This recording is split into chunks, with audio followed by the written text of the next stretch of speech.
तुमच्या आयुष्यात जे काही घडतं चांगलं वाईट ते फक्त आणि फक्त तुमच्यामुळेच घडलेलं असतं. वर्कप्लेस डायनॅमिक्स मध्ये जे टॉक्सिसिटी आहे, एखाद्याची मेंटल हेल्थ आहे, तर याच्यामध्ये एखाद्याने कसं रिबिल्ड करावं? ऍक्च्युअली टॉक्सिक एन्व्हायरमेंट कोणालाच नको असतं. तुम्हाला तुमची बाउंड्री सेट करणं फार गरजेचं आहे. कारण बऱ्याचदा असं होतं की एखादा पर्टिक्युलर एम्प्लॉय राबतोय आणि दुसरा त्याचं काम पण त्याला देतोय आणि तो स्मार्टली तिथून काढता पाय घेतोय. तुम्ही कोणत्या लोकांमध्ये वावरता आणि जर नसतील ना तशी लोक तुमच्या आयुष्यामध्ये तर एकटे राहा. आणि एक महत्वाची गोष्ट की हे विसरू नका की तुम्हीही टॉक्सिक असू शकता. मग तुम्हाला परत स्वतःला अॅनलाइज करायचं फार गरजेचं आहे. How do you see failure? Failure कडे तुम्ही कसे बघतात? तर फेल्युअर आल्यावर रडणं किंवा कंप्लेंट्स करणं हे नॅचरल आहे. कारण ही एक मानवी वृत्ती आहे की स्वतःच्या फेल्युअरचं जे जो ओझं असतं ना ते कधी पण आपण दुसऱ्यांच्या अंगावर टाकण्याचा प्रयत्न करत असतो. चांगलं घडलं तर तुम्ही ती मेहनत स्वतः केलेली असते, वाईट घडलं तर त्याला पॉवर पण तुम्हीच दिलेली असते. पण असं असतं की कधी कधी तुम्ही सगळं नीट करताय, बाकीच्यांमुळे जर तुमच्यावर आलंय तर मग आपण स्वतःला कसं काय, मग ती पॉवर का द्यायची बाकीच्यांना? तर ह्याच्यामध्ये मी म्हणेन की फेल्युअर हे तुम्हाला शिकवत असतं की नेक्स्ट सक्सेस कसं आणायचं. कल वी हॅव सीन की सुसाईड रेट्स वाढले, त्याच्यासाठी काय टेक्निक्स एखाद्यानी करायला पाहिजे की ते मॅनेज करू शकेल ते प्रेशर? येस, आय अग्री की सुसायडल जे रेट्स आहेत ते फार वाढलेले आहेत. हे वर्क प्रेशर झालं, अगदी स्कूल गोईंग मुलं पण सुसाईड करतायत. हे का येत आहे तर इन्स्टंट सक्सेस पाहिजे आहे. दुसरी गोष्ट की प्रचंड लाड. माझा लहान मुलगा किंवा मुलगी जेवत नाही म्हणून मोबाईल देते. तुम्ही प्रत्येक वेळेला आधुनिकतेला जर तुम्ही प्रत्येक वेळेला आत्मसात करत असाल तर त्याचे चांगले वाईट परिणाम भोगायला पण तुम्ही तयार असायला पाहिजे. पॅरेंट्सना वाटतं की माझा मुलगा काय 2-2.5 वर्षाचा आहे, त्याला काय कळतं आम्ही काय बोलतोय ते. पण त्या मुलाचं पूर्ण लक्ष असतं तुमच्याकडे. तुम्ही काय बोलत आहात त्याला वर्ड्स जरी कळत नसले ना तरी तुमचे हावभाव कळत असतात. तुम्ही रागात बोलताय तुमच्या बायकोवर किंवा तुमच्या नवऱ्यावर किंवा सासू सासऱ्यांवर, ते त्यांना कळत असतं आणि त्याच वेळेने ते लोक घेत असतात.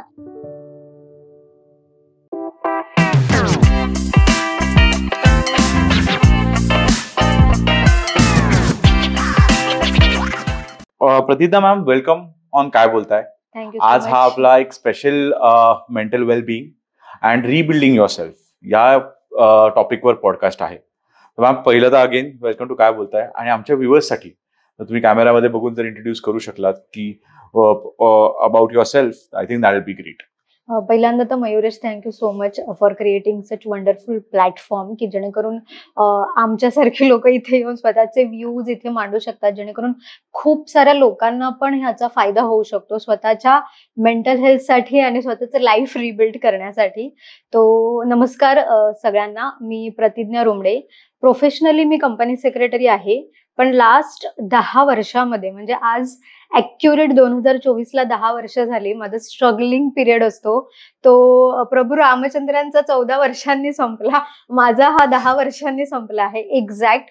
की असा एक फेज आलेला आयुष्यात की एक एज्युकेटेड, चांगली नोकरी असलेली, चांगला जॉब असलेली, हाय सॅलरी असलेल्या मुलीची अवस्था एक पर्टिक्युलर समाज जर इतक्या डिस्ट्रक्टिंग लेवलला करू शकतो तर सामान्य स्त्रियांचं काय होत असेल. बरोबर. तर त्यावरून जेव्हा मी स्वतःला त्या जर्नीतून घेऊन जात होते तेव्हा स्टार्टिंगला असं वाटत होतं की येस, सगळं संपलंय.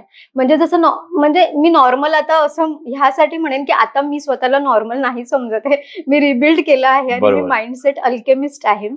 तर नॉर्मल लोकांना हे वाटणं साहजिक आहे की आता सगळं संपलंय, इथून पुढे काहीच नाहीये.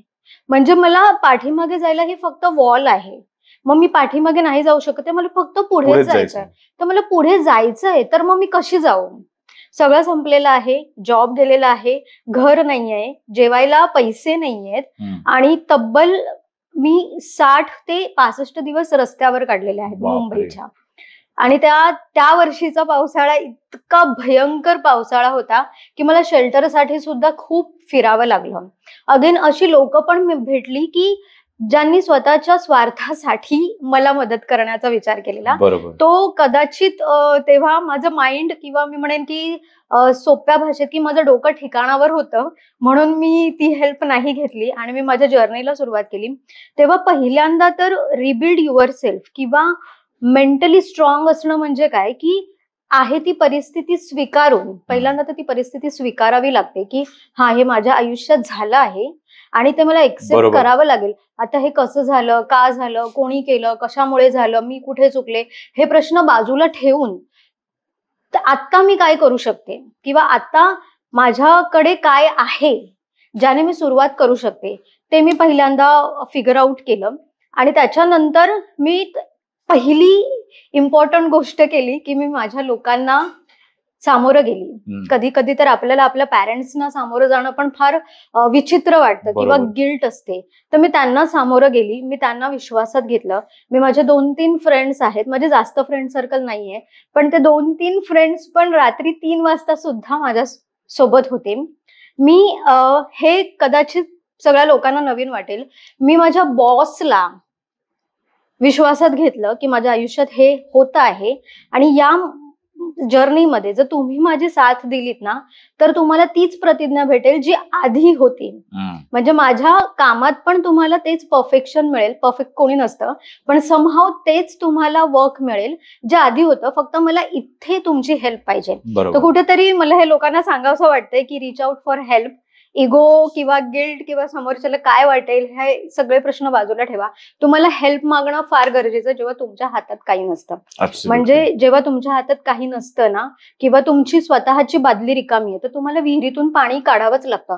तेव्हा तुम्ही कोणत्या भुकेल्याला किंवा तहानलेला पाणी देऊ शकता.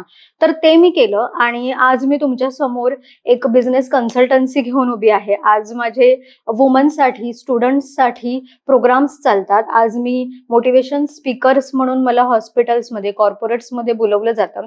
प्लस मी समहाव थोडंफार सोशल वर्क पण करते की या समाजाचा भाग आहे मी. आणि जेव्हा काही नव्हतं तेव्हा कसं वाटतं ही बरोबर. फिलिंग, म्हणजे असं नाहीये की मी कोणाला तरी हेल्प करते, पण जेव्हा तुमच्याकडे काही नसतं, तुमच्याकडे पैसे नसतात, तुमच्याकडे जेवायला अन्न नसतं, तुमच्याकडे राहायला जागा नसते, तेव्हा काय फील होतं ते रस्त्यावर राहणाऱ्या लोकांकडे बघून मला ते दिवस, ती फिलिंग, ते दिवसांपेक्षा ती एक फिलिंग असते नाही, ना मनात, बरोबर. त्या फिलिंगशी मी रिझोनेट होत होते. आणि तिथून मला सोशल वर्करचं जे पॅशन आहे ती निर्माण झाली.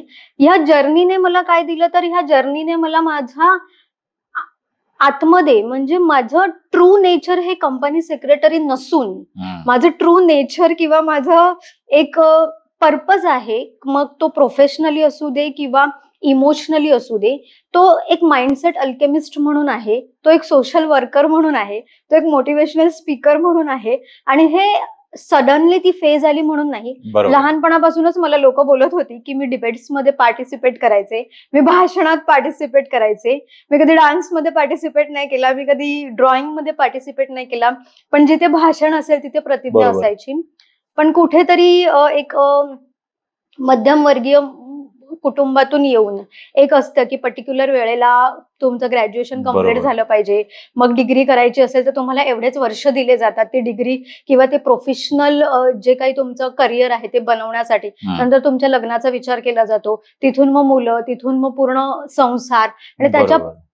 बाजूला जे आपले स्वप्न आहेत ते आपण बाजूला ठेवतो आणि दुसऱ्यांच्या सुखामध्ये आपण सुख बघत असतो.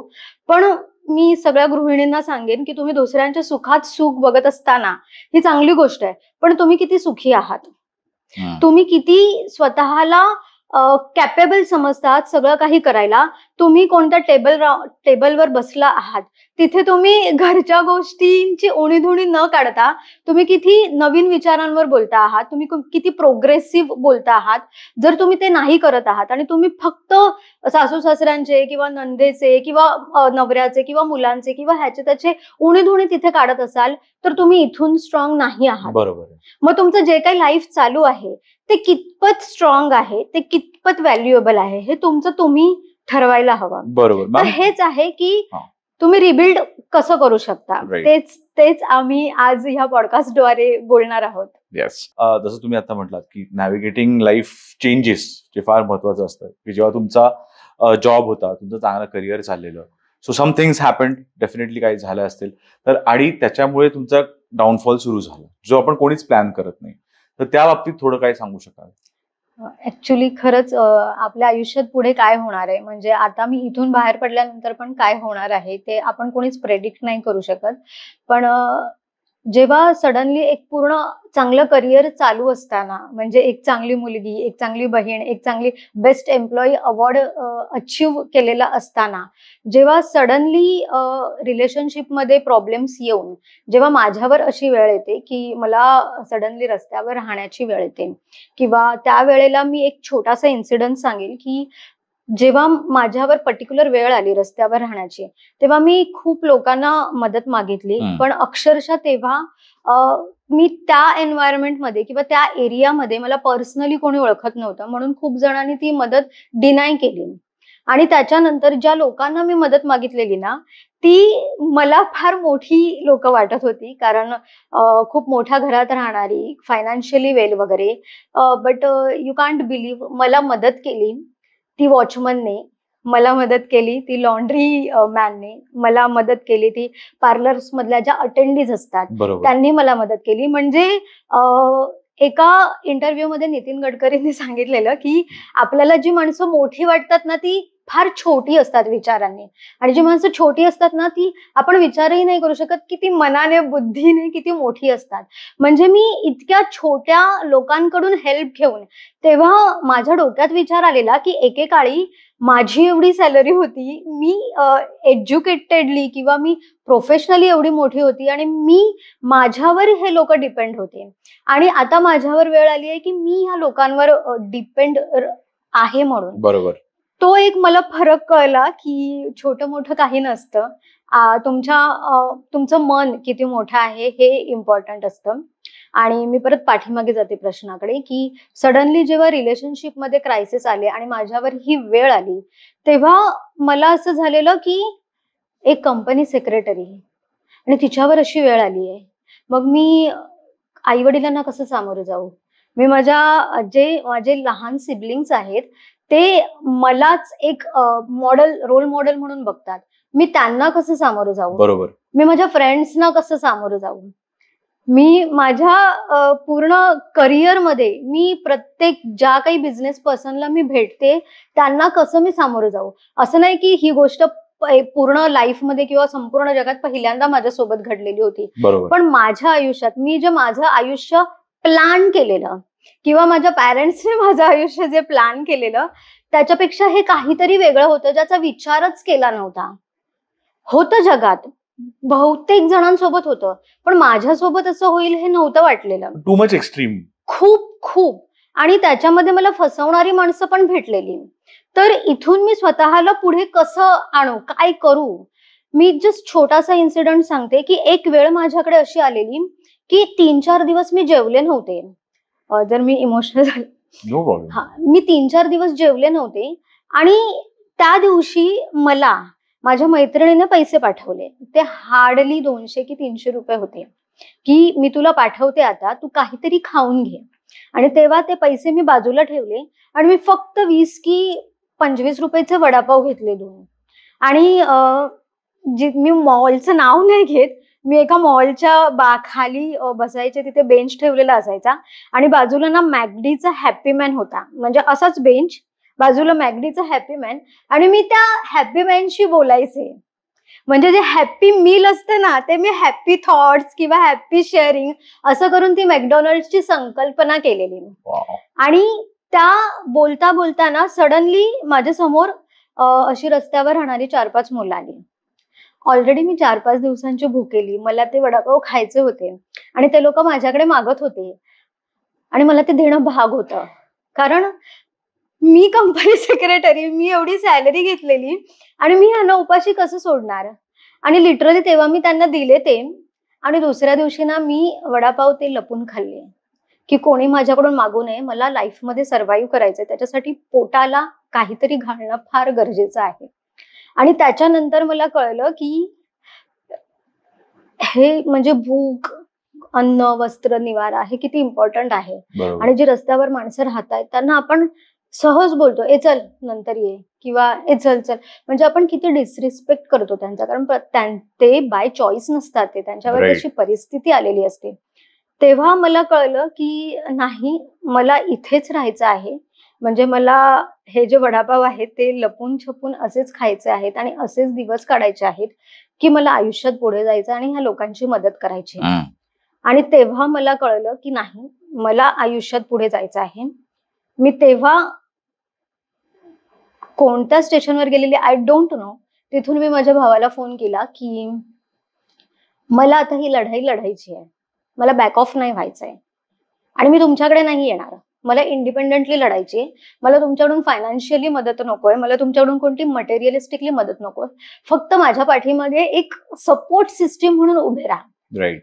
आणि टच वूड की माझ्या सगळ्या माणसांनी माझ्या प्रत्येक डिसिजन मध्ये, भले तेव्हा थोडे आमचे कोल्ड वॉर झाले असतील, पण प्रत्येक डिसिजन मध्ये माझ्या सोबत होते ते, इन्क्लुडिंग माय बॉस. जिथे आपण पुढे येणार आहोत, टॉक्सिक एन्व्हायरमेंट ऑफ बरोबर. एम्प्लॉयर्स, तर त्यांनी पण मला मदत केली. म्हणजे आज मी तुमच्या समोर आहे ते फक्त माझ्या फॅमिलीमुळे आणि माझ्या ऑफिसमुळे. हम्म. कारण या दोन्ही लोकांनी माझ्या स्वप्नांवर, माझ्या विचारांवर किंवा माझ्यावर, जेव्हा मी स्वतः बिलीव्ह नव्हते करत, तेव्हा त्यांनी माझ्यावर तो बिलीफ दाखवला दाखवलं.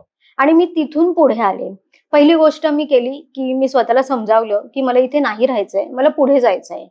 आणि पुढे जायचं आहे तर मग तुला काहीतरी स्टँड घ्यावा लागणार, तुला हम्म. रिस्क घ्यावी लागणार, बरोबर. तुला लोक काय म्हणतात हे बाजूला ठेवावं लागणार. मी त्या स्टेशनवरून भावाला फोन केला आणि सांगितलं की मला एवढे पैसे पाठव, मला हे पर्टिक्युलर लीगल पुस्तक, कारण माझी लीगल बॅटल चालू होणार होती, मला हे पुस्तक हवंय. तो मला बोलला की ताई तू उपाशी आहेस, तुला खायला काही नाहीये आणि तू ह्याच्यासाठी पैसे का खर्च करणार आहे. मी म्हटलं की आज जर मी ह्याच्यासाठी पैसे खर्च केले ना, तर उद्या माझे खायचे वांदे नाही होणार आहे. बरोबर. आणि तिथून घेऊन जी मी लढाई लढले ती मी आत्ता, मला असं वाटतं की तो माझा वनवास संपला आहे.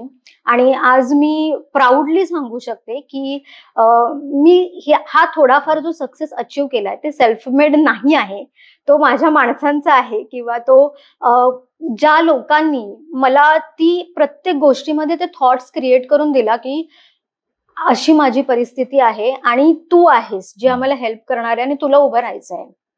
तर तिथून ही सगळी जर्नी सुरू झाली, company secretary to mindset alchemist. आता माइंडसेट अल्केमिस्टच का, फक्त नॉर्मल लाईफ कोच का नाही? तर तेव्हा माझी जी परिस्थिती होती ना, ती मेंटली वीक होती. आणि मेंटली वीक असल्यामुळे मी बेड रिडन झालेले, मेंटली वीक असल्यामुळे मी फायनान्शियली लॉस मध्ये गेलेले, मेंटली वीक असल्यामुळे मी माझा जॉब गेलेला. कारण माझं हे तेव्हा पर्टिक्युलर एकाच गोष्टीमध्ये होतं, कसं होणार, काय होणार, कुणी केलं, लोक काय बोलतील, माझं पुढे काय होणार, मी इथून उभी राहील की नाही, किंवा खूप सारे डिप्रेशन वगैरे की नाही आता काहीच नाही करायचंय, जसं चाललंय तसं चालून द्यायचं. पण एक वेळ येते की नाही, you have to move on, shift करायचं असतं आपल्याला. हा. आणि ते शिफ्टिंग म्हणजे पायात काटा रुततो ना तेव्हा आपल्याला दुखतं, पण त्या काट्याची सवय होते ना तेव्हा ते दुखत नाही. जास्त दुखतं तो काटा काढताना, पण तो एकदा काटा काढला ना तर आपला पाय हील होतो. आणि तो हील होताना पण ते स्लोली होतं. तो काटा काढल्या तुम्हाला हिलिंग होणार नाही. ती हिलिंग एक प्रोसेस आहे, ती प्रोसेसमध्ये तुम्हाला जावंच लागतं. म्हणून मी जनरली पॉझिटिव्हिटी, मोटिवेशन, मेडिटेशन ह्या गोष्टींना इम्पॉर्टन्स नाही देत, कारण ह्या एक टूल्स आहेत फक्त, की तुम्हाला ती मॅसिव्ह डिटरमाइन ऍक्शन घ्यावीच लागते त्यावेळेला. मग तुम्ही कशामध्ये बिलीव्ह करतात? म्हणजे जर हे, कारण का आजकाल आपण इन्स्टावर वगैरे बघतो, हे सगळं motivate your self, inspire your self, हे सगळे पोस्ट असतात. मग तेव्हा मग तुम्ही, कारण का डिटर्मिनेशन एक असते, पण मग ती डिटर्मिनेशन कुठेतरी लूज होऊ नये म्हणून मग आपण इन्स्पिरेशन आणि मोटिवेशन कडे जातो. मोटिवेशन कसं असतं ना की एक जस्ट टेम्पररी फेज असते. म्हणजे आता मी तुम्हाला मोटिवेट करेल अगदी 1 तासाचं, 2 तासाचं, 3 तासाचं सेशन देऊन, पण तेच जर तुम्ही घरी जाऊन तुमच्या आयुष्यात ट्रॅजिड काहीतरी घडलेलं असेल, त्यावर 3 तासाचा काहीच उपयोग नाहीये तुम्हाला. बरोबर. मग तिथे तुम्हाला आहे की तुम्ही तिथे काय ऍक्शन घेत आहात, तुम्ही तिथे इंटेलेक्च्युअली, इमोशनली कसे सामोरे जात आहात, त्या गोष्टी शिकवण्याची किंवा त्या गोष्टी आत्मसात करण्याची फार गरज आहे. कारण मेडिटेशन जरी केलं आपण सकाळी किंवा रात्री झोपताना, तर नेक्स्ट मोमेंटला यू नेव्हर नो काय होणार आहे लाईफमध्ये. तर त्याच्यामुळे तुम्हाला ती मॅसिव्ह ऍक्शन घ्यायची जी वृत्ती आहे ना, ती आत्मसात करायलाच हवी, की काहीही झालं तरी मला ती नेक्स्ट स्टेप घ्यायचीच आहे. बरोबर. पण मॅम बघ, how do you see failure कडे तुम्ही कसे बघतात? कारण का तुम्ही फेलियर मधनं गेलेले आहेत. तिकडनं तुमची डिटर्मिनेशन आलं, की जसं आता आपण बोललो, की आता मला काहीतरी शिफ्ट करायचं, I want to get out of that phase. म्हणजे परत माझ्या पायावर उभं राहायचंय, पुढे जायचंय. जे मला त्यांनी खाली पडलं त्यांच्यासमोर I have to be strong का स्वतःसाठी, माझ्या करिअरसाठी. तर how did you handle failure? Failure आलं ना, तर जनरली आपण पूर्ण डिस्ट्रक्ट होतो आणि पूर्ण कोलमडून जातो, आणि हे नॅचरल आहे, कारण आपण माणूस आहोत, देव नाही आहोत. तर फेल्युअर आल्यावर रडणं किंवा कंप्लेंट्स करणं किंवा ब्लेम गेम खेळणं हे नॅचरल आहे. कारण ही एक मानवी वृत्ती आहे की स्वतःच्या फेल्युअरचं जे ते तो जो ओझं असतं ना, ते कधी पण आपण दुसऱ्यांच्या अंगावर टाकण्याचा प्रयत्न करत असतो. आणि तो जो माणूस कोणाला सापडला किंवा ती परिस्थिती सापडली, तर तो माणूस एकदम बिंदास होऊन जातो की अरे हे फेल्युअर माझ्यामुळे नव्हतं, हे त्या व्यक्तीमुळे, त्या सिच्युएशनमुळे होता. पण एक मी इथे सांगेन की तुमच्या आयुष्यात जे काही घडतं, चांगलं वाईट, अगदी माझ्या आयुष्यातही, ते फक्त आणि फक्त तुमच्यामुळेच घडलेलं असतं. चांगलं घडलं तर तुम्ही ती मेहनत स्वतः केलेली असते, वाईट घडलं तर त्याला पॉवर पण तुम्हीच दिलेली असते. पण असं असतं की कधी कधी तुम्ही सगळं नीट करताय, बाकीच्यांमुळे जर तुमच्यावर आलंय, तर मग आपण स्वतःला कसं काय, मग ती पॉवर का द्यायची बाकीच्यांना, जी मी दिलेली? काहीतरी कुठेतरी एक सेल्फ केअर, आपण सेल्फ लव्ह बोलतो ना, की ती पॉवर मी का देऊ दुसऱ्यांना? ठीक आहे की माझं प्रेम आहे माझ्या फॅमिलीवर, माझ्या आई वडिलांवर, माझ्या भावा बहिणींवर, माझ्या मित्रांवर, माझ्या नवऱ्यावर, माझ्या बायकोवर, माझ्या मुलांवर, सगळ्यांवर. पण मी एक माणूस म्हणूनही कोणीतरी आहे, आणि जर समोरचा माणूस जर मला तसं ट्रीट करत नसेल, तर कुठेतरी मला उभं राहून आता बास हा स्टँड घेता आला पाहिजे. कारण जेव्हा तुम्ही आता बास बोलता ना, आणि जेव्हा तुम्ही तुमच्या पद्धतीने जगायला लागता, तेव्हा नॅचरली ते लोक चेंज होतात. एकतर ते निगेटिव्हली चेंज होतात किंवा पॉझिटिव्हली चेंज होतात. मग त्या चेंज वरून तुम्हाला कळतं की तुमची माणसं कोण आहेत. बरोबर. कारण तुमची माणसं असतात ना, ती तुमच्या सोबत, म्हणजे मी असं नाही म्हणत की तुमची प्रत्येक वृत्तीत, तुमच्या प्रत्येक वाईटामध्ये तुम्हाला साथ देतील, पण तुमची माणसं तुमच्या वाईटामध्ये तुमचा कान उपटतात आणि तुमच्या चांगल्यामध्ये तुम्हाला शाबासकी देतात, तुम्हाला प्रोत्साहन देतात पुढे पुढे जाण्याचं. अगदी जस्ट गुडी गुडी किंवा शुगर कोटेड वर्ड्स जे यूज करतात, म्हणजे मी स्वतः पण त्यांच्यापासून फार लांब राहते, कारण ते टेम्पररी असतं फेज. माझी माणसं मला माहिती आहेत, मी चुकते तर मी चुकते, तू हे चांगलं करते तर तू हे चांगलं करते, आणि हे तुझ्याने नाही होणार आहे असं तुला वाटतंय, पण तू जा, तू त्या प्लॅटफॉर्मवर जा, तुला जे पाहिजे ते कर. तू फेल झालीस ना, तरी तू ते अटेम्प्ट केलंय, हा आमच्यासाठी एक मोठेपणा असेल की हा, प्रतिज्ञा तिथे गेली आहे आणि तिने काहीतरी अचीव्ह केलं आहे. तर ह्याच्यामध्ये मी म्हणेन की फेल्युअर हे तुम्हाला शिकवत असतं की नेक्स्ट सक्सेस कसं आणायचं. अगदी बरोबर. जसं तुम्ही आता म्हटलात की सेल्फ लव्ह आणि ऍक्सेप्टन्स, तर जेव्हा एखादा व्यक्ती फेलियर मधून जात असतो, तेव्हा तो मोस्टली लोक असं करतात की आपण बाकीच्या आपल्या सराउंडिंगला ब्लेम करतो, आपल्यावर ज्या गोष्टी ज्यांनी घडवल्या त्यांच्यावर ब्लेम करतो. मग याच्यामध्ये आपण सेल्फ केअर आणि लव्ह हे शब्द किंवा मनात सुचूच शकत नाही का? कारण का आपली तेवढी परिस्थितीच नसते, मानसिक किंवा शारीरिक किंवा जी परिस्थिती आहे.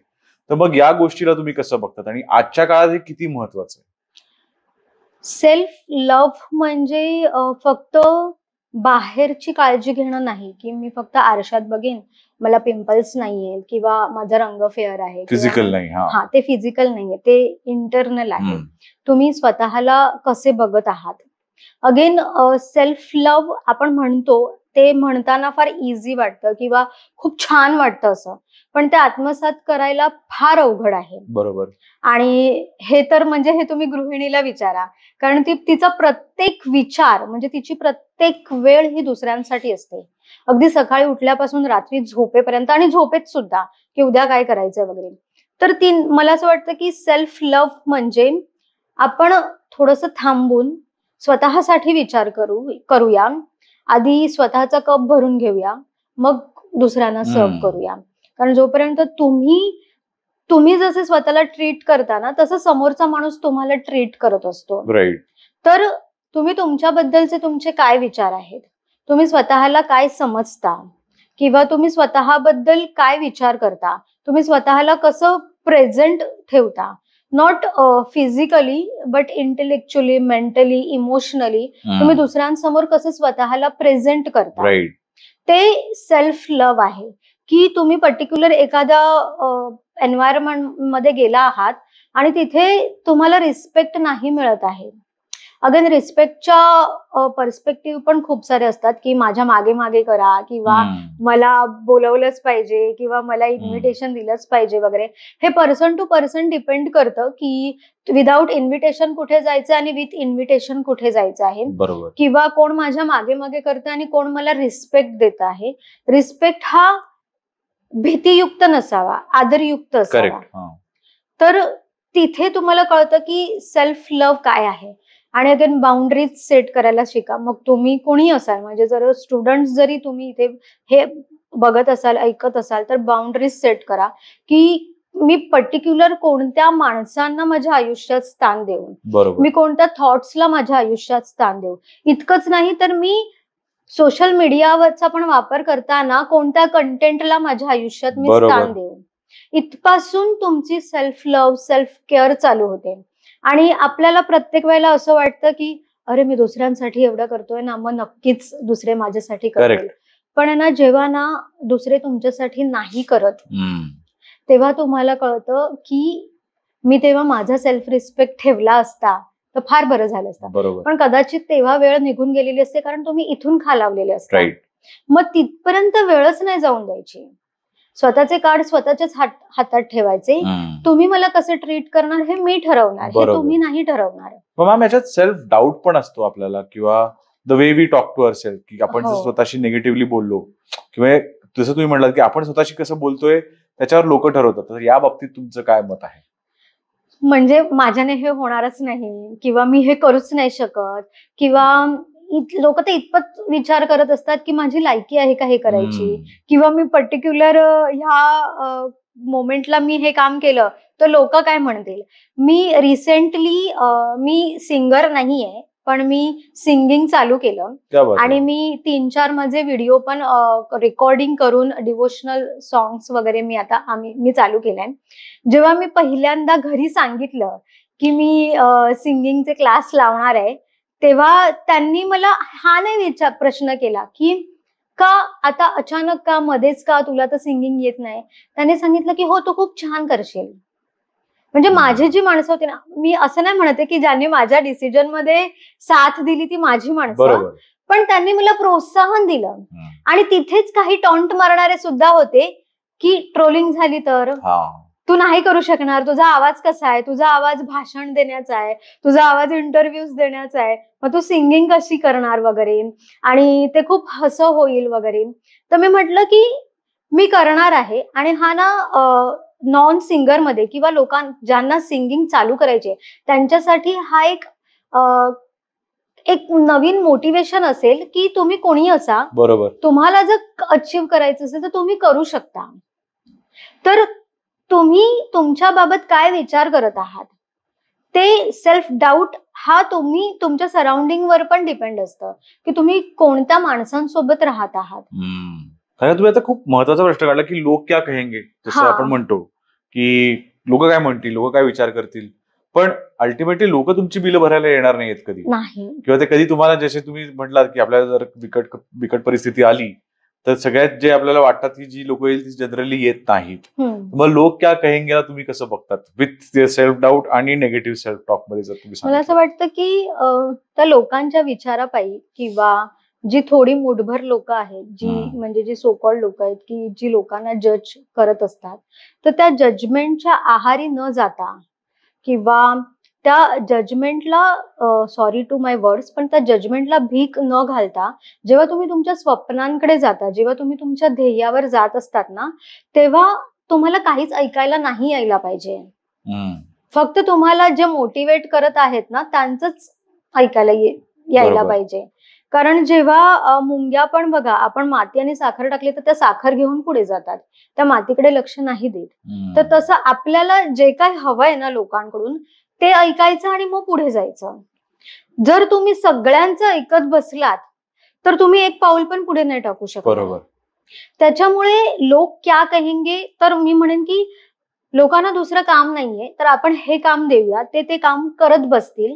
तुम्ही तुमचं काम करा. तुमचं Correct. काम त्यांच्याकडे लक्ष देणं नाहीये. नाहीये. तुम्ही चांगलं जरी केलं तरी ते तरी ते बोलणार बोलणार आहेत. आहेत. तुम्ही वाईट जरी केलं तरी तुम्ही बोलणार आहात. चांगलं केलं म्हणजे मी एक्झाम्पल घेईन. आता अंबानींनी एवढं फेस्टिवल केलं लग्नाचं. ते त्यांच्या कुवतीनुसार, त्यांच्या बरोबर. ऐपतीनुसार केलं. तरीही त्या कपल्सला किती ट्रोल केलं गेलं आहे. खरंय.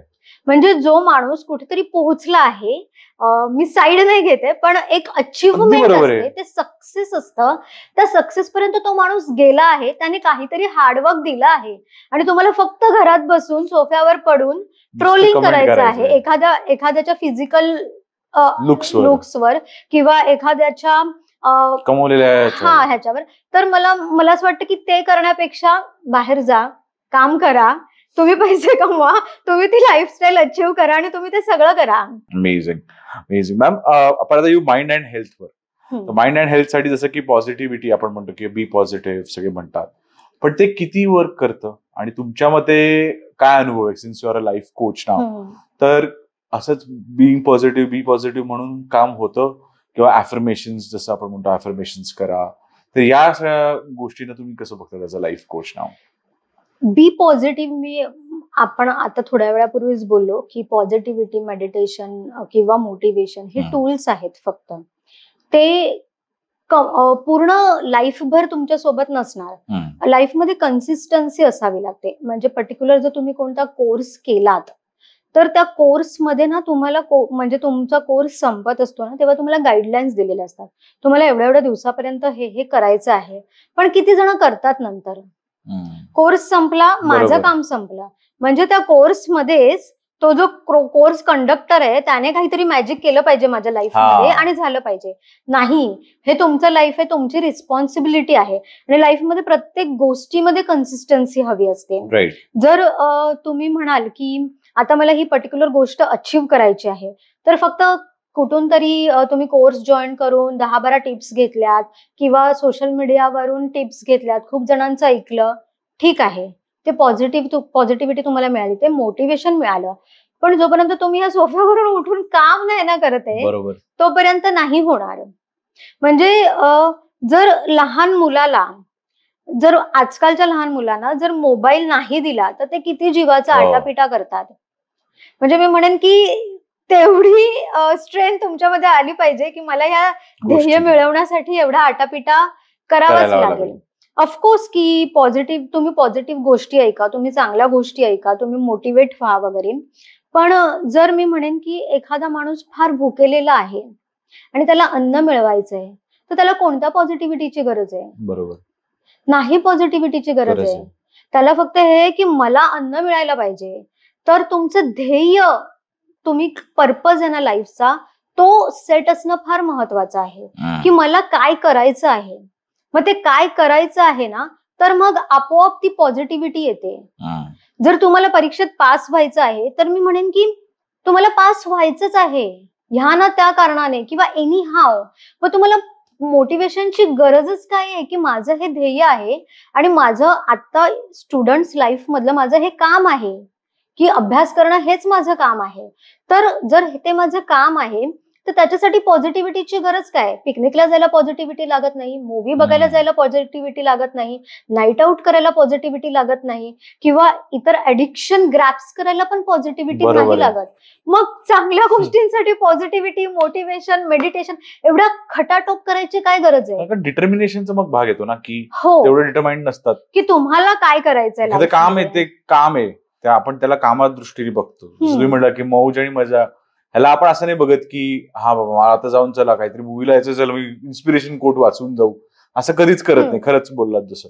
तर मग जेव्हा डिटर्मिनेशन लॅक होते, कारण का ती गोष्ट अवघड असते कदाचित, मग maybe there is a fear सायकोसिस की ते केल्यावर मी फेल झालो तर किंवा झाले तर, त्यामुळे मग ते मोटिवेशन आणि इन्स्पिरेशन किंवा मेडिटेशनचं हेल्प घेतात लोक.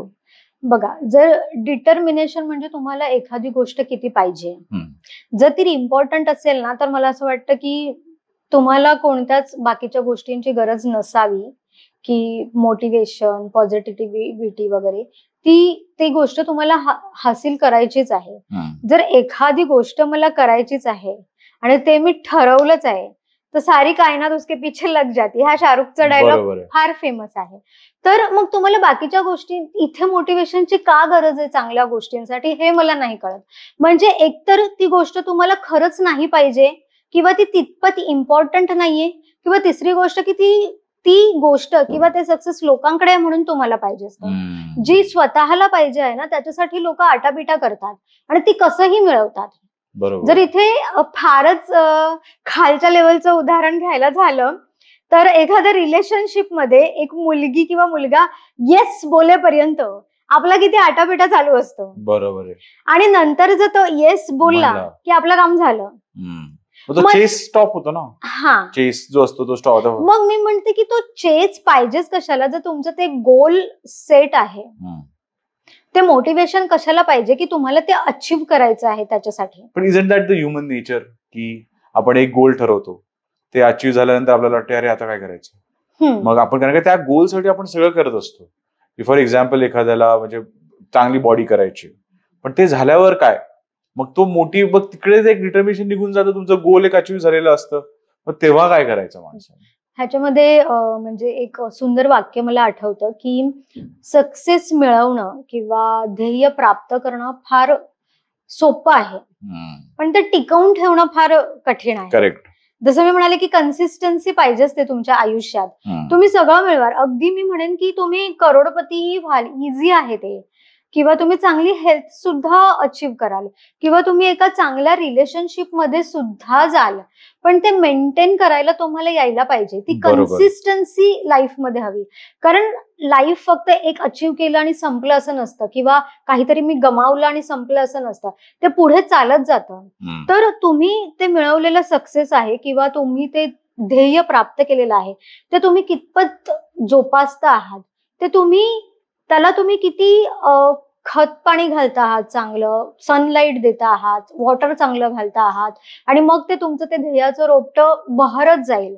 अदरवाईज नंतर तुम्हाला असं वाटेल की अरे मी तर मिळवलेलं आहे, पण मी ते घालवलं सुद्धा, म्हणजे त्याचा काही उपयोग होतो का, एवढं मी करून सवरून. मग आपण असं पण ऐकतो की मी एवढी मेहनत केलेली, पण ते अचीव्ह झालं, पण ते टिकलंच नाही.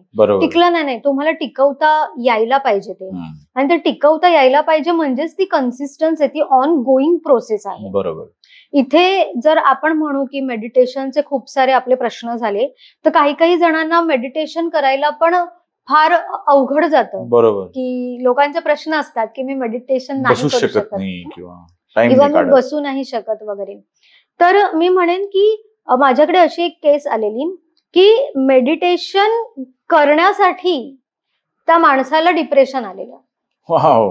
कारण कॉर्पोरेटचा मुलगा सकाळी लवकर घरातून बाहेर पडणार, रात्री उशिरा घरी जाणार, लेट झोपणार, त्याच्यामध्ये पण सकस अन्न नाही शरीराला. सकाळी 5:30ला उठून लेट झोपल्यावर सकाळी 5-5:30ला उठून लोक कशी मेडिटेशन करतात. बरोबर. तर हा जो मी म्हणेन की फोबिया आहे किंवा फॅशन आहे मेडिटेशन, तर ती फॅशन न घेता ती माझ्या शरीराला कशी उपयोगी पडेल. स्वतःला त्रास करून घेऊन मेडिटेशन करून त्याच्यातून डिप्रेशन येणार. बरोबर. त्याच्यापेक्षा तुम्ही 5 मिनिटं स्वतःसोबत बसा, स्वतःच्या थॉट प्रोसेसवर विचार करा की माझे काय विचार आहेत. तुम्हाला भरपूर विचार येतील, अगदी स्ट्रगल पासून, पास्ट लाईफ पासून सगळे येतील. तर तेव्हा तुम्हाला कळेल की तुमच्या विचारांची क्वालिटी काय आहे, कोणते विचार गरजेचे आहेत, कोणते विचार गरजेचे नाहीयेत, मी का उगाच या विचारांवर वेळ वाया घालवतो. बरोबर. कारण आपण जे कंट्रोल करू शकतो ते आपण कंट्रोल करू शकतो, जे आपण कंट्रोल नाही करू शकत त्याच्यावर आपण काहीच नाही करू शकत. मग उगीच तीच गोष्ट धरून ठेवून येणाऱ्या ज्या चांगल्या गोष्टी आहेत त्याला दरवाजा ब्लॉक का करायचा. करेक्ट. त्याच्यापेक्षा बेटर आहे की ते जे 5 मिनिटं आहेत ना, ते फक्त स्वतःसोबत घालवा, स्वतःला समजण्याचा प्रयत्न करा, तेव्हा ते सेल्फ लव्ह पण आपोआप येईल त्याच्यातून, की जेव्हा तुम्ही स्वतःला ओळखू लागाल नीट. Okay ma'am, as a life coach जर मी तुम्हाला विचारलं की आता म्हणजे I struggle with this a lot, मला सकाळी उठताच येत नाही. म्हणजे मी रोज ठरवतो की मला सकाळी उठायचंय आणि मी एक 10 अलार्म्स पण लावून ठेवतो. प्रत्येक अलार्म मी बंद करतो. तर यासाठी मी काय करायला पाहिजे? मला खरंच उठायचं असतं सकाळी, बिकॉज आय फील की I will achieve more if I do that. But कारण का मला रात्री जागणं मला सहज जमतं, पण सकाळी उठणं इम्पॉसिबल. तर what would you advise me for that? मी म्हणेन की मी स्वतः पण अर्ली रायझर Riser नाहीये, कारण प्रत्येकाची बॉडीची आणि इमोशन्सची जे काही काम करण्याची पद्धत असते ती वेगवेगळी असते. बरोबर.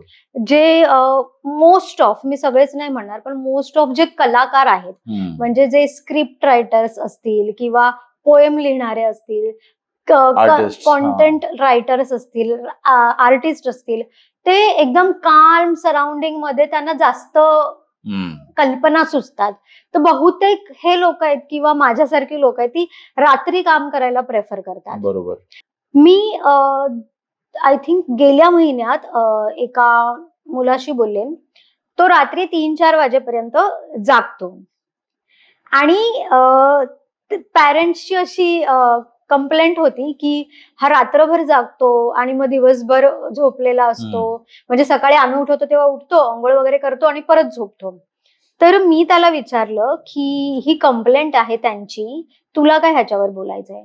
तर तो मला म्हणाला की प्रतिज्ञा, मी रात्री काय करतो ना, त्यांना वाटतं की मी टाइमपास करतोय. पण मी ज्याला ऍडमिशन घेणार आहे सॉफ्टवेअर इंजिनिअरिंगला, तर मला ऑलरेडी काही गोष्टींचं ज्ञान आहे जे मी वेबसाईट बिल्डिंग करायला वापरतोय. आणि त्या कल्पना ना ताई मला रात्रीच सुचतात. बरोबर. दिवसभर मी बसतो पण हा बोलवतोय, त्या मित्राचा फोन येतो, आईचं काम आहे वगैरे, तर मला माझ्याने नाही होत. आणि रात्रीचा माझा तो होतो. तर मी त्याला बोलले की हे तू त्यांना सांगितलंस का? कारण त्यांना असं वाटतंय की मोबाईल घेणं म्हणजे टाइमपास. बरोबर आहे. जोपर्यंत तुम्ही कम्युनिकेशन ठेवत नाही आहात, म्हणजे मग हे कम्युनिकेशन मी प्रत्येकाबरोबर प्रत्येक नात्यामध्ये जोडेल, की जोपर्यंत तुम्ही समोरच्याला नाही सांगत आहात की तुम्ही काय करत आहात, ते कितपत इम्पॉर्टंट आहे, त्याची व्हॅल्यू माझ्या लाईफमध्ये काय. कारण आई वडिलांना स्वतःच्या मुलाचं चांगलं व्हावं एवढंच माहिती असतं. करेक्ट.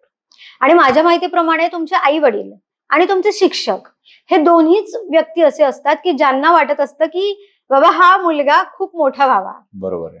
बाकीचे जस्ट वरवर बोलत असतात. तर तुमच्या आई वडील हे तुमचं वाईट कसं चिंतू शकतात? बरोबर आहे. पण त्यांना विश्वासात घेणं हे तुमचं काम आहे. तर सेम की जर तुम्ही रात्री लवकर झोपू नाही शकत असाल इम्पॉर्टंट कामासाठी, मी म्हणेन असंच नाही उगाच स्क्रोलिंग चालू आहे, मूवी आहे, नाईट आउटिंग आहे, अडिक्शन आहे, ड्रिंकिंग आहे वगैरे, तुम्ही त्या गोष्टी सोडायला पाहिजेत. आणि ते सोडणं इझी नाही, कारण आपण म्हणतो की वाईट गोष्टी पटकन सोडल्या नाही जात, चांगल्या गोष्टी पटकन सोडल्या जातात.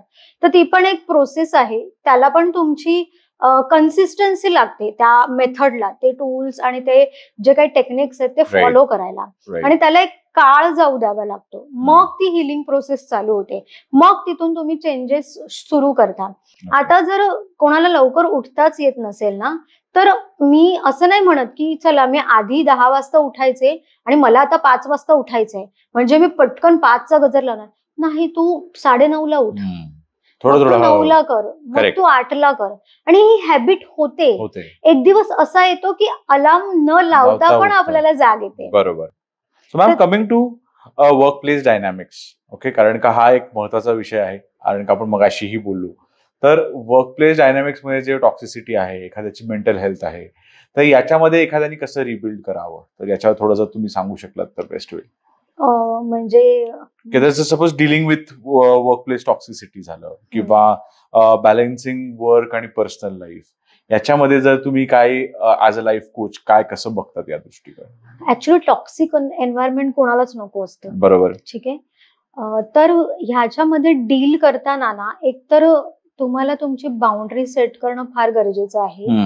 आणि दुसरी गोष्ट की समोरचा खरंच माझ्या चांगल्यासाठी सांगतोय की मला यूज करून घेतो आहे. बरोबर आहे. कारण बऱ्याचदा असं होतं की एखादा पर्टिक्युलर एम्प्लॉय राबतोय आणि दुसरा त्याचं काम पण त्याला देतोय आणि तो स्मार्टली तिथून काढता पाय घेतोय.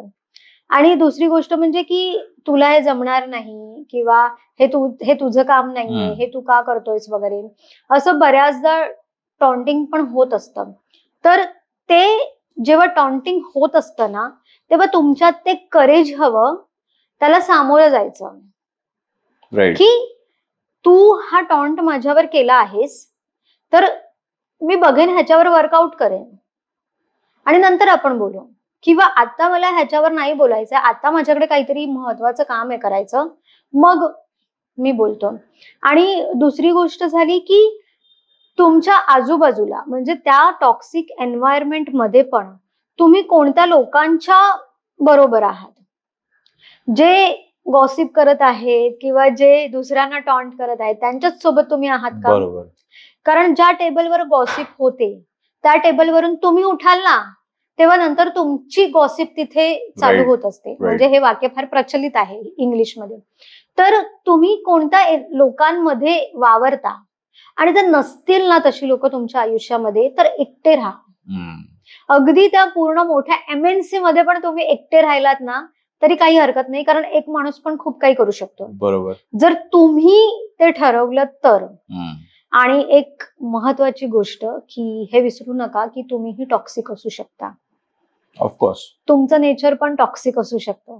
मग तुम्हाला परत स्वतःला अॅनालाइज करायचं फार गरजेचं आहे की मी कोणाला टॉन्ट मारतोय का, मी समोरच्याला कसं वागवतो. म्हणजे माझ्या ऑफिसमधला पिऊन, हाऊसकीपिंग, ते माझा बॉस, ह्या 3 जे काही फॅक्टर्स आहेत, या 3 फॅक्टर्सला मी कसं डील करतोय, किंवा मी त्यांना ह्या 3 फॅक्टर्सला मी वेगवेगळा रिस्पेक्ट देतोय का, की मी एकाला डिसरिस्पेक्ट करतोय आणि मी दुसऱ्याला फार रिस्पेक्ट देतोय का. कारण एक समोर तुमच्या जे काही डेझिग्नेशन असेल, जे काही क्वालिफिकेशनची माणसं असतील, पण ती समोर माणसं आहेत जे तुमच्यासारखेच हाडामासाचे आहेत, ज्याला भावना आहेत, ज्याला मन आहे, हृदय आहे, ज्याला त्याला पण वाईट वाटतं, त्यांना पण इगो असतो, त्यांना पण स्वाभिमान असतो. मग तुम्ही त्यांना कसं ट्रीट करत आहात, तेव्हा तुम्हाला एक मी म्हणेन की अधिकार मिळतो की दुसऱ्यांना टॉक्सिक म्हणायचा. तर तुम्ही स्वतःच्या टॉक्सिसिटीवर काम केलं ना, तर तुम्ही स्वतः आपोआप त्या माणसांपासून दूर जाल. मला एक प्रश्न आहे या टॉक्सिसिटीवर. Since I am a millennial, जेव्हा मी when I was in a job, तेव्हा हे शब्द माहिती पण नव्हते की काय टॉक्सिसिटी आहे किंवा बॉस टॉक्सिक आहे, एन्व्हायरमेंट टॉक्सिक आहे. पण आजकाल जनरेशन म्हणजे हे आधी सगळं हे टॉक्सिक बिक्सिक करून टाकायचं, आणि मग ज्या माणसाला प्रॉब्लेम पण नसतो तो पण असं विचार वगैरे हा बहुतेक हे एन्व्हायरमेंट टॉक्सिक आहे, इथे लोकच सगळी टॉक्सिक आहेत आणि काय. तर हे काय, हा चेंज, हा काय ट्रेंड आहे शब्दांचा टॉक्सिक, का ते खरंच असतं? असे खरं आय अग्री असू शकतं की बॉस बाबा खूपच, म्हणजे कामाव्यतिरिक्त जर कोणा पर्सनल अलिगेशन झालं किंवा काय पर्सन, मग मी म्हणेन की हा हे थोडंसं टॉक्सिक नेचरकडे जात आहे.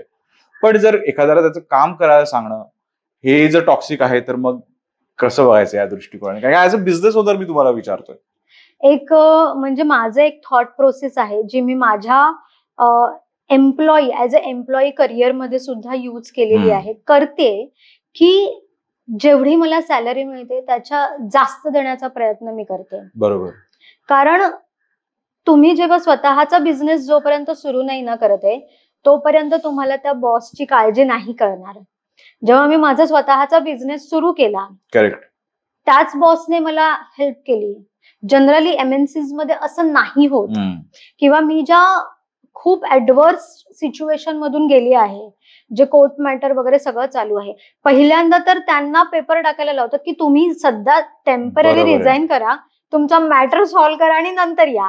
पण इथे मला माझ्या कलिग्सने, माझ्या बॉसने मिळून हेल्प केली आणि मला तिथून बाहेर काढलं. म्हणजे ह्याला मी माझं लक मानते.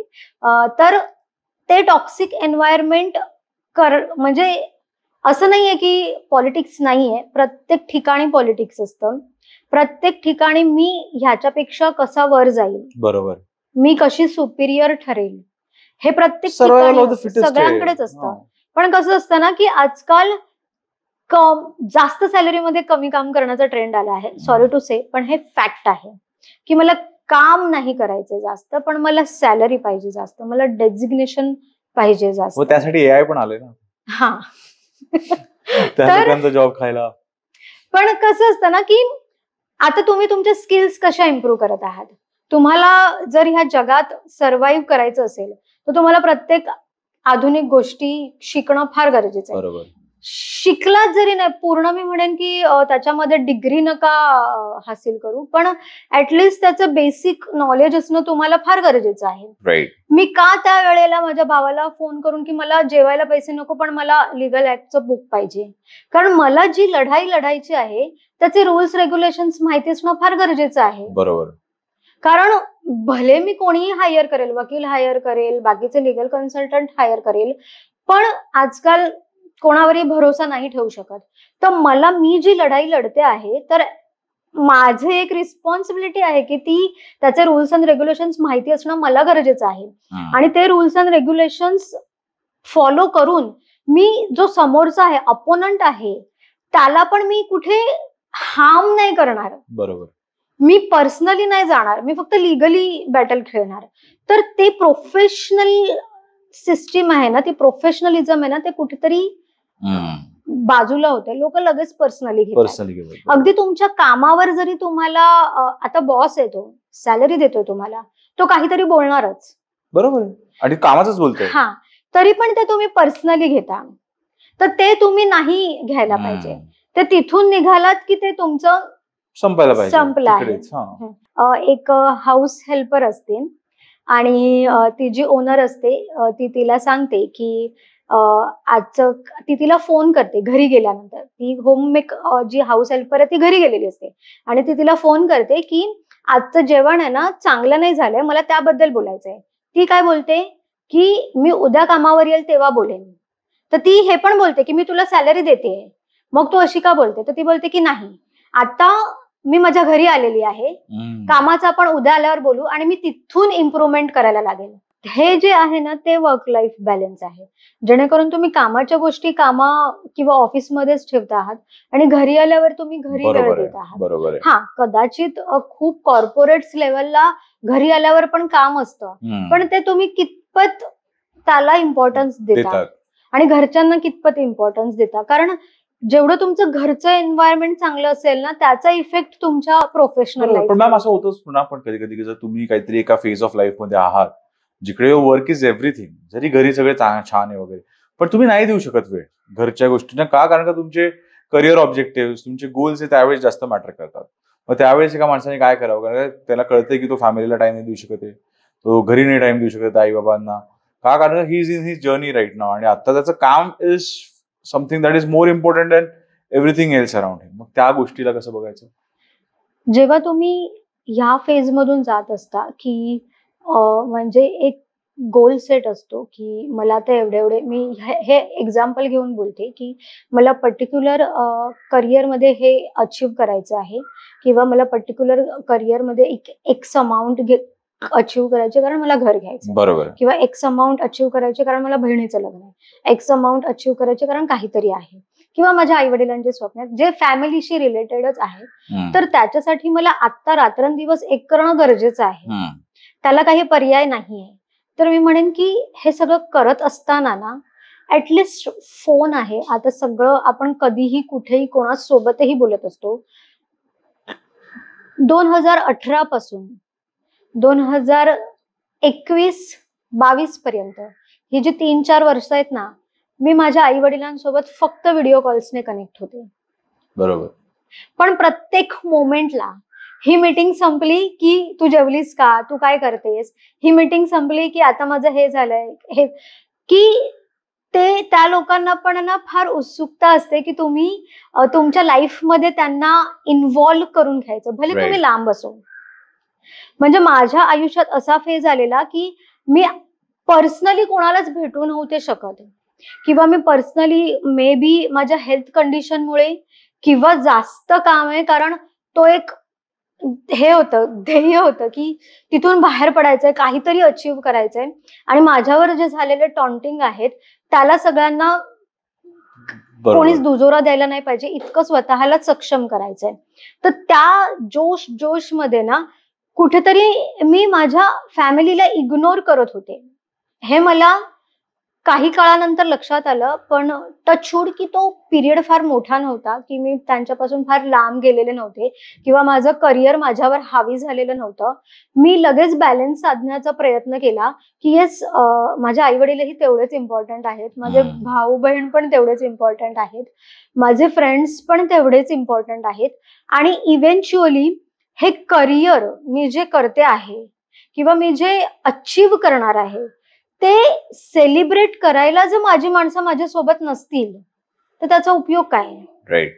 मटेरियलिस्टिकली तुम्ही कितीही खूप मोठे असाल, पण फायनली तुमची माणसं तुमच्या जवळ नसतील. बरोबर. स्पेशली ती लोक ज्यांनी तुम्हाला या जगात आणलंय, तर त्या सक्सेसचा उपयोग काय? काय आपण Right. सक्सेसलाच हे मानतो. म्हणजे मी तरी as a middle class family born, की माझ्या आई वडिलांच्या चेहऱ्यावर जे हसू आहे किंवा जे समाधान आहे, ते माझ्यासाठी सक्सेस आहे. राईट. शेवटचा प्रश्न. Yes. Yeah. When you have used technique as a lot of times in the whole podcast. Yes. And there are a lot of people who does not have the courage to even understand themselves, and they don't even understand so many other things what is going around, and they commit suicide. Like right nowadays when you all are talking about it, and so many people died of the work pressure and those kind of things. What are these techniques when it is going like there are these techniques? So what are these techniques where a person can use? हा तर मग in अ वे की Yeah. जे work life pressure येत आहेत आजकाल, we have seen की suicide rates वाढलेत किंवा लोक मरतायत वर्क लाईफ प्रेशर, वर्क प्रेशरमुळे. त्याच्यासाठी काय टेक्निक्स एखाद्यानी करायला पाहिजेत की ते मॅनेज करू शकेल ते प्रेशर, किंवा कुठे तो रेड फ्लॅग आहे की आता तरी म्हणायला पाहिजे बस आता मला आता हे जास्त याचं प्रेशर येतंय, to not go to the extreme. म्हणजे येस, आय अग्री की सुसायडल जे रेट्स आहेत ते फार वाढलेले आहेत. म्हणजे हे वर्क प्रेशर झालं, अगदी स्कूल गोईंग मुलं पण सुसाईड करतायत, की स्कूल गोईंग मुलं पण मोबाईल बघायला नाही दिला म्हणून सुसाईड करतायत. म्हणजे आपल्याला बातमी तर तशीच येते समोर, की मोबाईल बघायला नाही दिला म्हणून सुसाईड होतात, किंवा मला अभ्यासाचा प्रेशर नाही जमला म्हणून सुसाईड होतात, किंवा एक सुसाईड नोट एवढी इमोशनल होती की मी माझ्या लाईफमध्ये स्कूल गोईंग मुलगा आहे तो, आणि तो सुसाइडल नोट्स लिहितोय की माझ्या लाईफ मध्ये खूप खुश आहे, मी सगळं अचीव्ह केलंय, आता माझं सगळं आहे ते माझ्या सिबलिंग्सला द्या आणि मी जातोय. त्याने काय अचीव्ह केलंय? हे काय येत आहे? तर इन्स्टंट सक्सेस पाहिजे आहे, सगळं इन्स्टंट पाहिजे आहे. मला आत्ता लगेच, म्हणजे मला कोणी काही बोलायला नको. मला कोणी काही बोललं ना म्हणजे मी कुठेतरी मागे आहे. मी माझ्या आयुष्यात समोरचा मला काहीतरी सांगतोय, भले ते निगेटिव्ह आहे, पण ते माझ्या भल्यासाठी सांगतोय, हे लोक एक्सेप्टच नाही करत आहे. दुसरी गोष्ट की प्रचंड लाड, sorry to say all parents, पण प्रचंड लाड. माझा लहान मुलगा किंवा मुलगी जेवत नाही म्हणून मोबाईल देते मी, पण आधी मी जेव्हा जेवत नव्हते लहानपणी तेव्हा मोबाईल नव्हता, तेव्हा माझी आई काय टेक्निक्स यूज करायची, इकडच्या गोष्टी सांग, तिकडच्या गोष्टी सांग. तुम्ही प्रत्येक वेळेला आधुनिकतेला जर तुम्ही प्रत्येक वेळेला आत्मसात करत असाल, तर त्याचे चांगले वाईट परिणाम भोगायला पण तुम्ही तयार असायला पाहिजे. की हे जे मी आता करते आहे माझ्या मुलांबरोबर, ते कितपत योग्य आहे. ते जे मोबाईल देणं तुम्ही आता देत आहात, पण नंतर त्याला त्याची सवय लागेल तर ते किती, आणि ऑलरेडी लागतेच आहे. तुम्ही ऑलरेडी, मला असं वाटतं की प्रत्येक वेळेला स्वतःच स्ट्रगल करणं गरजेचं नसतं, स्वतःच खड्ड्यात पडणं गरजेचं नसतं. समोरचा खड्ड्यात पडला आहे, समोरचा काहीतरी भोगतोय, तर त्याच्यातून पण आपण शहाणे व्हायला पाहिजे. ह्याला जर टेक्निक म्हणेल तर मी बेसिक टेक्निक सांगेन की तुम्ही तुमचं एन्व्हायरमेंट, तुम्ही कोणत्या सराउंडिंग मध्ये आहात. जर हा प्रश्न जर लहान मुलांकडून असेल तर त्यांची रिस्पॉन्सिबिलिटी पॅरेंट्सवर असते. पॅरेंट्सना वाटतं की माझा मुलगा काय 2-2.5 वर्षाचा आहे, त्याला काय कळतंय आम्ही काय बोलतोय ते, पण त्या मुलाचं पूर्ण लक्ष असतं तुमच्याकडे. तुम्ही काय बोलत आहात, त्याला वर्ड्स जरी कळत नसले ना तरी तुमचे हावभाव कळत असतात. तुम्ही रागात बोलताय तुमच्या बायकोवर किंवा तुमच्या नवऱ्यावर किंवा सासू सासऱ्यांवर, ते त्यांना कळत असतं आणि त्याच वेळेने ते लोक घेत असतात. तुम्ही तुमचे फेल्युअर्स किती अचीव्ह करत आहात, म्हणजे किती तुम्ही ते रिस्पॉन्सिबल आहात फेल्युअर्सला, ते तुम्ही किती दाखवत आहात, ते फार इम्पॉर्टंट आहे. दुसरी गोष्ट की तुम्ही काय खाता, तुम्ही काय पिता, तुम्ही काय वाचता, यावर पण तुमची मेंटल हेल्थ अवलंबून असते की तुम्ही किती सकस अन्न घेत आहात. डेली सकस अन्न खाऊन आय नो की कधी कधी चायनीज फूड हवं असतं किंवा कधी कधी कॉन्टिनेंटल फूड हवं असतं, पण ते once in a month okay आहे. तुम्हाला तुमच्या बॉडीला जर फिजिकली फिट ठेवायचं असेल तर तुम्हाला सकस अन्न, घरचं अन्न घेतलंच पाहिजे, त्याशिवाय पर्यायच नाहीये.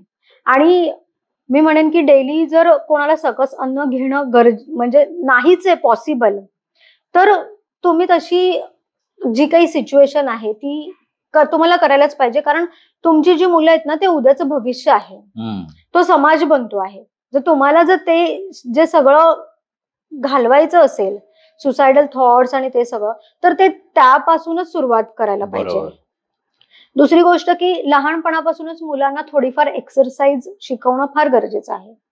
फक्त लोळत बसणं किंवा फक्त मजा मस्ती करणं नाही, तुम्हाला शरीराला फिट ठेवणं फार गरजेचं आहे. तुम्ही चांगल्या थॉट्सची पुस्तकं त्यांना वाचता नाही ते तुम्ही वाचून दाखवा, पण दाखवा. आणि जर कोणाचे हे रिझन्स असतील की दोघ जण पण जॉबला आहेत, आम्हाला नाही करता येते, तर ही भाषा रूढ वाटेल. पण जेव्हा तुम्ही एखाद्या जीवाला जन्म देता तेव्हा त्यांची पूर्ण रिस्पॉन्सिबिलिटी तुमच्यावर असते. त्या गोष्टीचा पूर्णतः विचार करूनच ती गोष्ट करायला पाहिजे, मला असं वाटतं. कारण तुमच्यावर पूर्ण एक लाईफ डिपेंड असतं. तर तुम्ही ती पूर्ण रिस्पॉन्सिबिलिटी घ्यायला कितपत सक्षम आहात. कारण बहुतेक वेळेला असं होतं की ऑर्थोडॉक्सपणा खूप असतो की नाही, काहीतरी अपत्य असलंच पाहिजे, अपत्य, मग खूप सारे नवस, खूप सारे उपवास वगैरे ते सगळं होतं. तर त्याच्यामुळे हेल्थवर परिणाम होत असतात. तुम्ही त्याला सामोरं जायला तयार आहात का? आणि तुमची फायनान्शियल कंडिशन पण तेवढी नसते की तुम्ही दोघांचं भागत नाहीये पण एक तिसऱ्याला कुठून आणणार. तुम्ही त्या वेने सक्षम व्हा आणि नंतर तो डिसिजन घ्या. पण जर तुम्ही कोणताही डिसिजन घेत असाल, लग्नाचा किंवा एखाद्या मोठ्या जॉबवर जाण्याचा किंवा एखादी डिग्री घेण्याचा किंवा एखाद्या रिलेशनशिप मध्ये जाण्याचा किंवा एक तुम्ही बाळाला जन्म देत आहात, तर तुम्ही त्यासाठी पूर्णतः सक्षम आहात का? ह्या गोष्टी फार इम्पॉर्टंट आहेत. त्याचं असं नाही चालत की आधी बघूया आणि नंतर होईल वगैरे. कारण तुम्ही एक लाईफ एकतर घडवता किंवा स्पॉइल करता. बरोबर.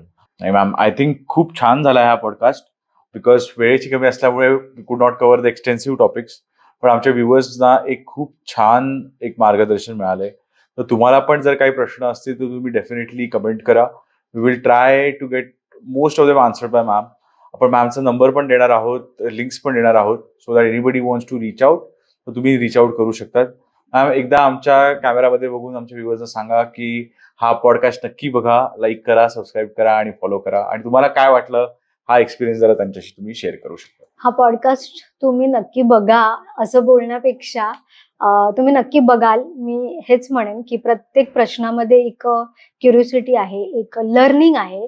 आणि जाता जाता मी हेच सांगेन की तुमच्या लाईफमध्ये कितीही ॲडवर्स्ट सिच्युएशन असेल, कितीही वर्स्ट सिच्युएशन असेल, सगळं संपलं असेल, तरीही त्या परिस्थितीच्या नाकावर टिचून तुला हवं ते साध्य करण्याची क्षमता, किमया आणि ती ऊर्जा तुझ्या त्या देवाने भरभरून दिलेली आहे. फक्त तिचा इंटेलेक्च्युअली, इमोशनली वापर करायला शिक, म्हणजे तुझं आयुष्य फार चांगलं होईल. आणि लाईक करा, फॉलो करा, सबस्क्राईब करा. लाईक तर ते करणारच आहेत. लाईक करा, फॉलो करा, सबस्क्राईब करा. आणि येस, नेक्स्ट एपिसोड आम्ही नक्कीच घेऊन येऊ. ते आमच्या इमोशनल हेल्थ साठी चांगलं आहे, त्यामुळे प्लीज डू दॅट.